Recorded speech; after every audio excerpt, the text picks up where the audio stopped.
ai bữa giờ trong đó khoa khé là bữa giờ đó nó nên là mìm đã mi chấm lu chấm mù nó đó gì mùa này mi nở rồi này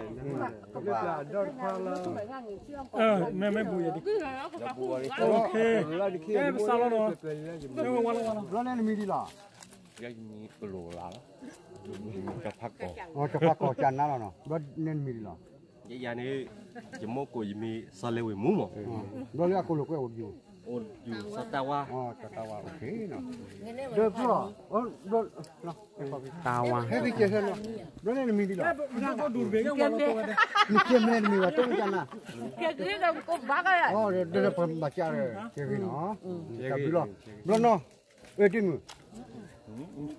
nên mình đi làm nằm nói chi chi khá với cô nàng chi khá là bà mang ra khá cái phao cũng có bể không bao giờ cái phao cũng rồi cái đó bị sẽ sao pro cả với bị sẽ sao pro cả với cùng một cái ngồi người cũ mi gặp bộ khoa đó anh bị gặp má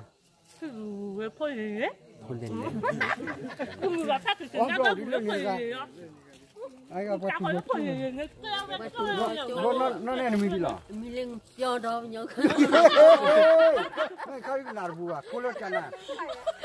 đâu em về cô em cho đó rồi mà cho được đi hả bữa nay đôi giờ để tập nó bây giờ tôi lục cái anh đu vào phô thẻถ้าดูว่าพ่อไทยที่เราเรียกว่าพ่อหรือพ่อท่าพายจริงๆเลยเดิมครับพ่อกับเย็นนะคะแบบได้ยืนเดี๋ยวจะสอนดูว่าพ่อไทย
tôi kệ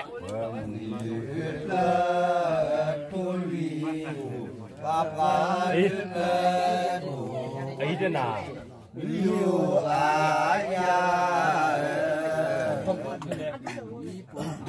nhau đâu một thời gian ba ấy mới chắc thời gian ba thì mau nhau đó là quan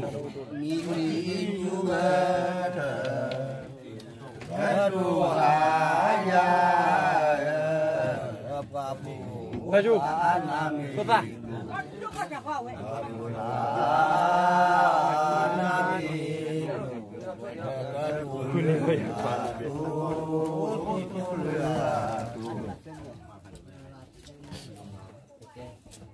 Maka juga malas lagi gua lihat kuping di hujan. Alah mau bu Aduh, apa ju? Apa ju?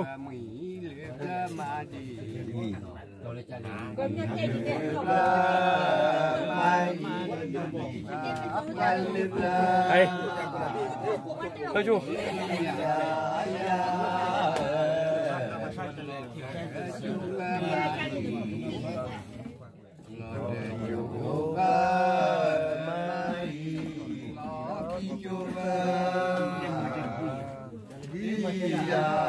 Hey, đi. Chưa nhá ta. Thôi chú gọi chú thật.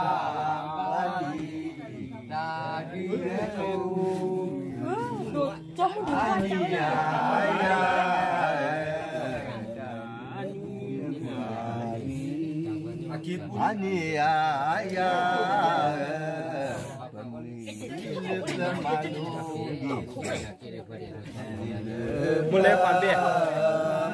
Khoản.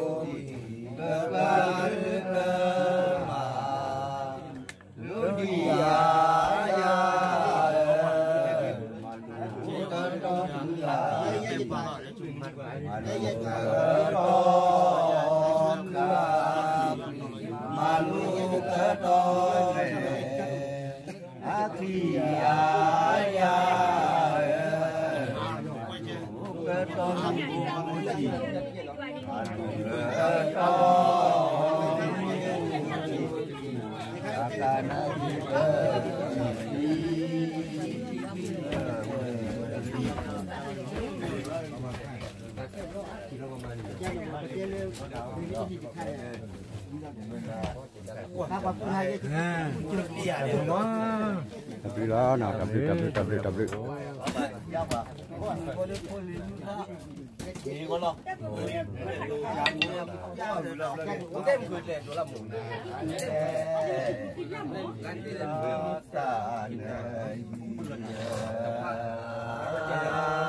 Là bao hoa tham gia gì?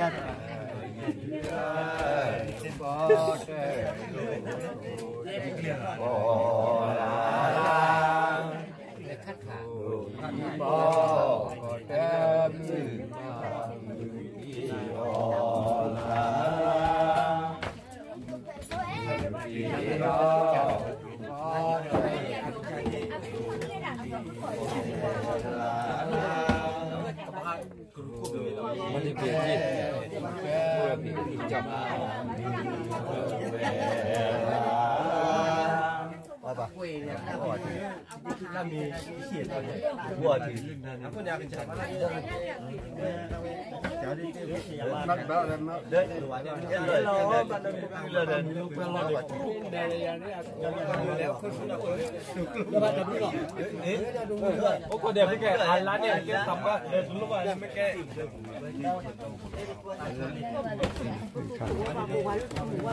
lưỡi khăm à, bó khẽ khó đấy. đừng mau ya bác cái bác làm mà lừa lưỡi khăm à, bó khẽ khó, khăm à bó. Phụ đồng mực.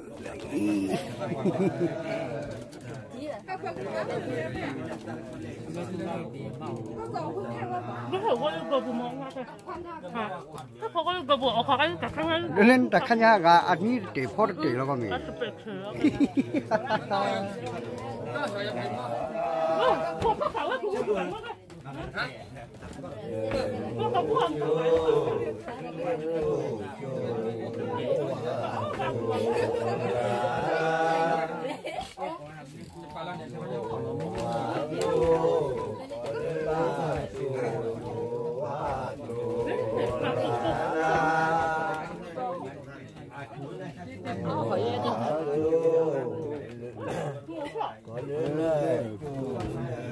ngày này nhìn đồ là bà gọi là bà ông một bà cô